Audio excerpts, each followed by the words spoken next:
guess I gotta explain why we're here, right? Let me set the stage for you.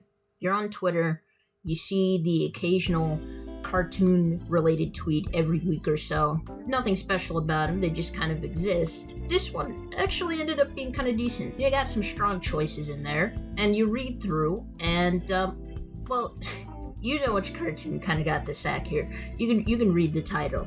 But it seemed like the other three in comparison were getting hammered. There's not too many people willing to throw this one away, but the significant few that chose to die on this hill picked infinitely worse reasons to shit on it. And this is the crown jewel of them all. Now I'm going to be diplomatic and just say that you kind of got to be ignorant and closed-minded to even come to this conclusion.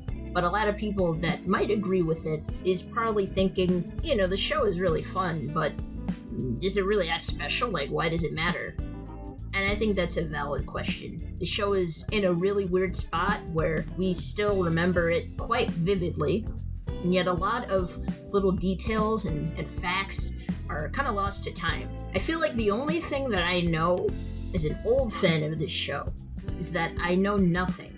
There are whole pieces of trivia and information that can effectively just be debunked in 2 minutes flat. It's all really weird, but I guess the nice thing about this story that I'm about to tell is that if you simply grew up with the show, then you have the gist. The story is not as fluid as these other facts. It will stay the same no matter how you tell it. Anybody could tell this story. You don't have to be a rocket scientist. It's pretty easy. So that's exactly what I decided to do. I sat down, recorded 30 minutes of me explaining this story. I cut it in half, I edited it, and then for some reason I put it on this weird CRT. All for you. Like I said, there's gonna be bits of information here and there that might be explained differently or contradicted or just end up being incorrect. Again, not super important. The main story is always going to stay the same, no matter how it's told. So yeah, I don't have anything clever to say about this. I barely have time for this shit. I could have been working. Alright, here's the full outline. If you know anything, and I mean anything about this show, you'll know that it transcends time and space and reality. So we're gonna have to go way back to the beginning of Disney television animation, when Disney decided to plunge balls deep into TV cartoons in the mid to late 80s. It was pretty much touch and go. They had a few rough starts, a few rocky patches. You ever heard of Fluffy Dogs? That's a stupid question. I know you don't know what that shit is. But once they got the hang of it, they got the hang of it. They held on to that shit longer than anyone else. When Gummy Bears came out, everyone was like, whoa. And then DuckTales came out, and then everyone was like, wow. And then they built their empire. Rinse, wash, repeat 2 or 3 more times. And that basically spans the course of 10, 15 years. Now, by the mid-2000s, a lot of production was starting to slow down. Disney, on the whole, as a company, was in a really weird place at a really weird time. Obviously, 2D was very much in question. Pixar was its own struggle to kind of rein in. Nobody knew what the fuck was going on. The company had a bit of an identity crisis to work out, and I'm sure that the Disney Channel was no exception to that. By the mid-2000s, they had not only blown through dozens of cartoons that were innovative and creative and pretty popular for their time, but they had also tapped into the kids' sitcom. Over the horizon, Hannah Montana comes into the fray. And what's more, you have High School Musical following it up. So the tag team of a few really significant figures by that point in time was ruling the channel. I wouldn't necessarily say that they were throwing cartoons away specifically to cater to that, but I have to imagine that it took up a larger precedent. By the mid-2000s, there was not much going on. A lot of the previous kings and queens of the time were starting to ride off into the sunset. Kim Possible had ended. Amdrag had ended. Proud Family had ended. I'm sure Lilo and Stitch went on for another 5 seasons so they could cross over with everyone else, but it was pretty much over. By the mid-aughts, let's say 2006, the only original content, aside from short shorts, that was out was the replacements. And nobody gave a fuck about the replacements, which made it all the more serendipitous when this show decided to come into the fray. Hi, I'm Dan Povenmire, and this is my show, Phineas and Ferb. My co-creator on Phineas and Ferb is Jeff Marsh. That's him and I accepting an award for a musical episode of Rocco that we wrote together. Jeff likes to be called Jeff Swampy Marsh because it makes his name 15 letters long and therefore bigger than most other people's names, including mine, which at 12 letters is no slouch. Now, obviously, you would come to think of Phineas and Ferb as a very 2000s type show, but the pitch was actually created in those nascent days of the Disney afternoon. It was the early 90s. People like to say it's somewhere between 91 and 93. I think it's probably 92. But it was the early 90s. And Dan Povenmire had walked into some random-ass restaurant, and he had sat down, and like any good cartoonist, he started to doodle on the napkins. And at some point, he came up with a doodle of this mutant bug-eyed freak. And he looked at it, he pondered it, and then he said, "Looks like a Phineas to me." And I was doodling, and I came up with this guy.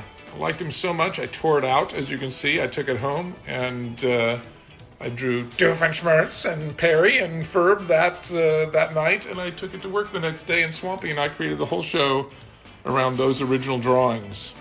And that's literally the whole story. They had pitched around to pretty much everybody in cartoons back in the day. They came off of a lot of important, prestigious projects, so everyone probably got to look at this thing. It didn't obviously get picked up for years and years. Part of the problem that was cited, at least at the time, was that they figured that the concept was too complicated for cartoons. It wasn't something that they were really doing at the time. Obviously, part of the fun with this show is that it is very sophisticated off the bat. It carries a wide stretch of appeal with it. You know, it's witty. It can be very funny and very sharp, but also very sincere and down to earth, and a little bit sappy at times. It was different. It was definitely sophisticated to a degree, but it was malleable enough for them to work with it and mold it into a slightly more Disney-esque picture of what they wanted it to look like. It's little changes here and there that really solidified the DNA of this show. And even though it didn't end up in places where it might have been more fitting, I could have seen this as a Fox Kids cartoon back in the day. It still fit in quite well, despite being totally different from anything that anyone was doing at the time. And that's no exaggeration. Nobody in TV animation was doing anything close to what this show was doing. They specifically changed things to appeal to the pipeline of the show. As far as I can tell, or at least this has been a widely claimed fact, is that this show was one of the first main shows to be storyboard driven. Not every single show after it was storyboard driven. Case in point, Gravity Falls exists, but it was a significant figure. Before it came on the scene, the big three were kind of slacking, especially in the animation department, right? Disney Channel, obviously, was in a weird phase at that point. Nickelodeon was greenlighting a lot of shit, but not keeping as much around. They were really fixated on having something that would last as long as SpongeBob, Fairly Odd Parents, or Jimmy Neutron. That was like the main trifecta back in the day.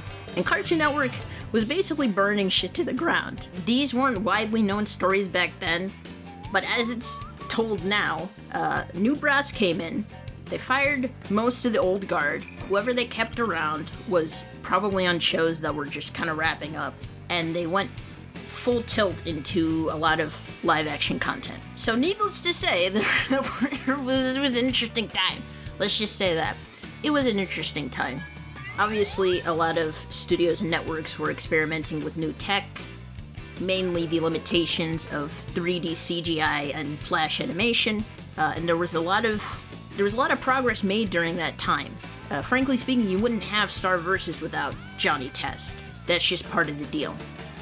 Now, I don't necessarily think that anything made with those technologies were elaborate tech demos, but I could see how writing or characters were kind of playing second fiddle to settings and environments and shit like that. Things that would really incentivize a bit more innovation in that department. That doesn't mean that everything made within that sphere was doo-doo bun-buns, but it might point to why it was inundated with, you know, I mean, you remember. So when this thing took off, it was pretty much like striking oil. It had climbed its way to the top. It was the king of the heap. Everything that came after it, in some way or another, you probably could tie back to this show. It's a hard truth. Most people don't know about it. And it's funny because on the inside, if you look at the stretch of production, a lot of people that formed these other shows also worked on this one before everything kind of popped off. Generally, Adventure Time, regular show, Gravity Falls, that's like the main trifecta that would be considered the earliest in the Renaissance. All of those shows were directly affected by Phineas and Ferb. I will die on this hill because it's easily provable. Let's start with Gravity Falls. Now, obviously, there's a lot that could have been at play whether or not this show existed.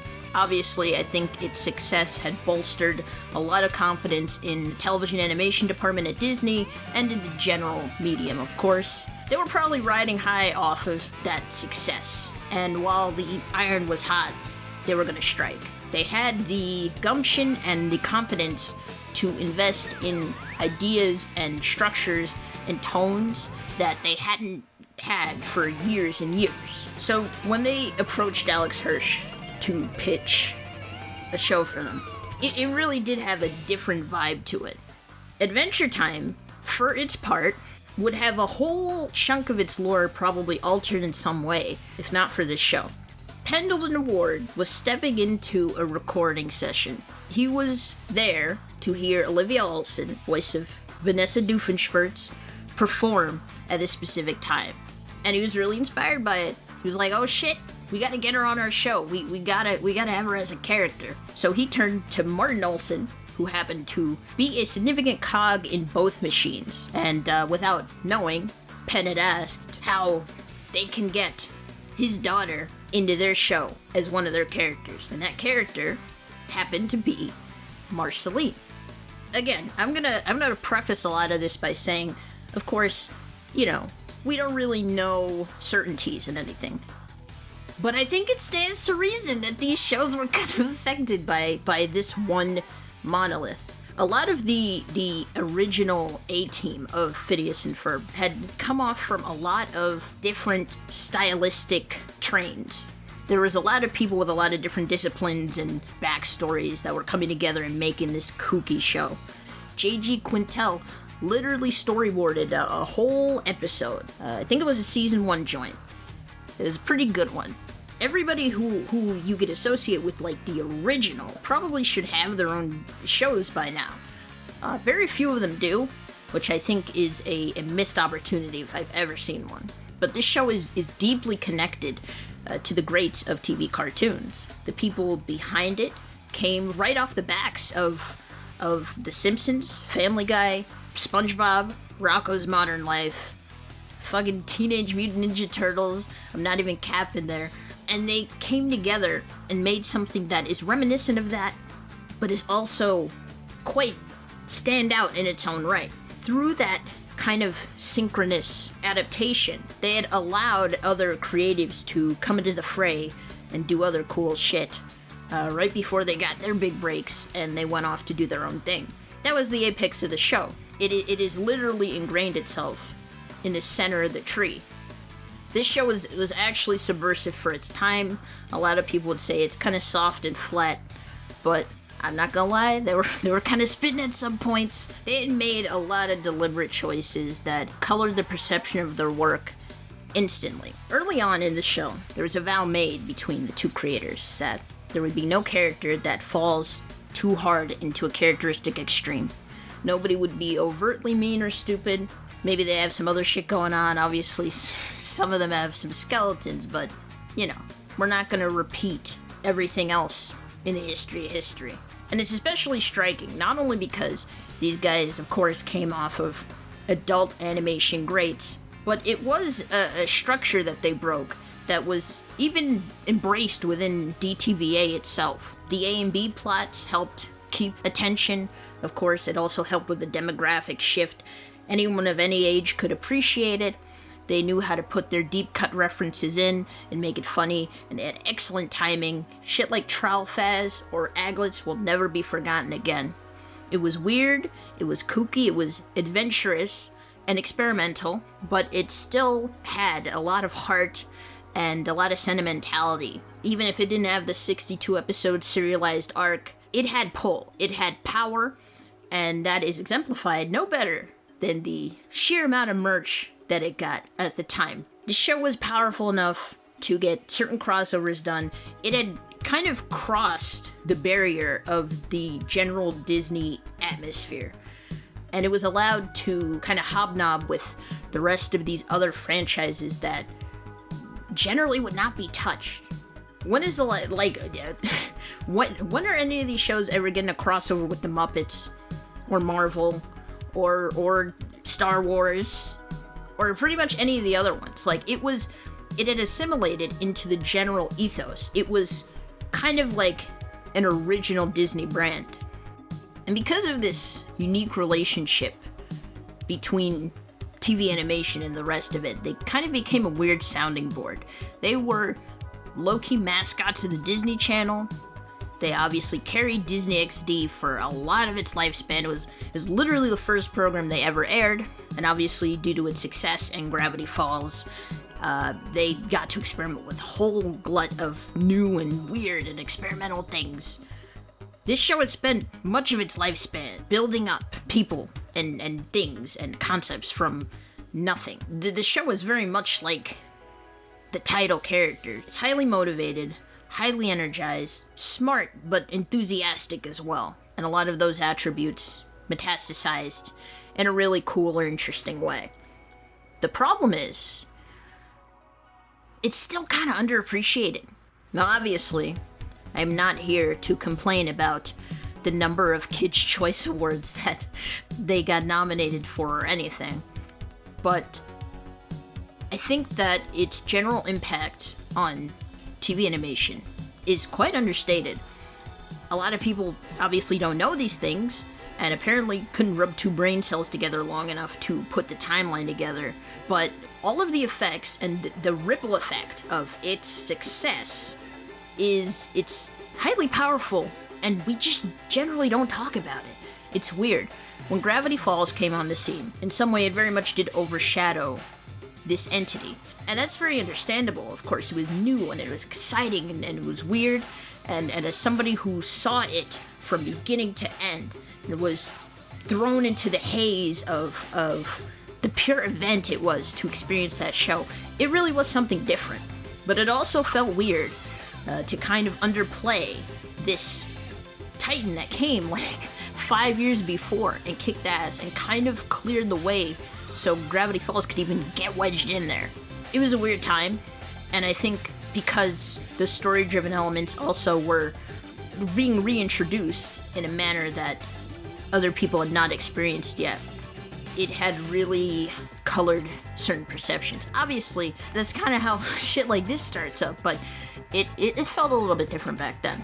Obviously, the show is misunderstood to a degree. A lot of people that don't like it would say it's the same thing over and over again, and kind of lose the irony in it. I mean, there's a whole group of people that can disprove that in like 2 minutes. The fan base for the show is insane. It's a consequence of being from the cable age, but it's also a consequence of it just being a really palatable and earnest experience. It's not happening nowadays. The streaming age has killed that. Shows come around, they get big for 2 or 3 years, and then a year after they end, nobody fucking talks about them anymore. Do you even remember anything about Voltron Legendary Defender? I know you don't. I know you don't. This show is not like that. this show can continue on in perpetuity for a long ass time. There are people that can literally come in and take the place of every person responsible for this show being good. Aliens could come down 800 years from now and know everything that they need to know based off of this one project. And it's thorough, it's examining, it's eye-opening, it's different, it has legs to it. And I know you're gonna come to me and you're gonna say, oh, alright, but the voices aren't that good. And that's where you're wrong, because they are the shit. They could literally replace everyone right now. Oh my gosh! Dear Isabella, I'm so glad you feel this way. If you want more, you could help sketch our prints next Saturday. I'm sending pictures from our... And these motherfuckers are calling me Season 1 Phineas. Dude, this is Phineas. Seasons 1, 2, 3, 4. The pitch, the pilot, both movies, the eventual 7 Disney Plus revivals and reboots, going up to that season 7 episode where they got the hologram of Donald Glover to voice him for that episode, but we don't talk about it because it was kind of poo-poo. He's literally the Phineas of all time, for all seasons, for the people, by the people, with... So as you can tell, the fan base is alive and well. There's a lot going on over there. Obviously, the show is not really serialized. Part of why it is so consumable is because it's highly episodic. It has strong continuity and character progression. It has very earnest moments that people can refer to over and over and over again. It's the reason why we have movies starring these people in 2020, and probably will have more. It's just a different meta. It's no Owl House, I'll give it that, but it has the immense respect of viewers for a reason. It stands toe-to-toe with the greats. It doesn't matter what type of story they're telling. These characters are innovating. Narratively, characteristically, visually, musically, they have all their bases covered. There is no dispute and no doubt in my mind that if you got rid of this one, you wouldn't have most of the others, if that. There's no reason to shit on this show. There's plenty of people that don't like it, and I totally get it. I went through my own patch of avidly disliking it in bits. But if you're gonna honestly sit there and say that it is lesser than its peers, simply because they decided not to drag out the arc, there's no excuse. If you grew up with this shit, if you're in that 18 to 24 bracket now, you have less excuse. You have negative excuse to be bringing that energy over here. There is no purpose, because it's literally not true. The show is literally responsible for everything that you know and care about. And for some reason, it goes undercover.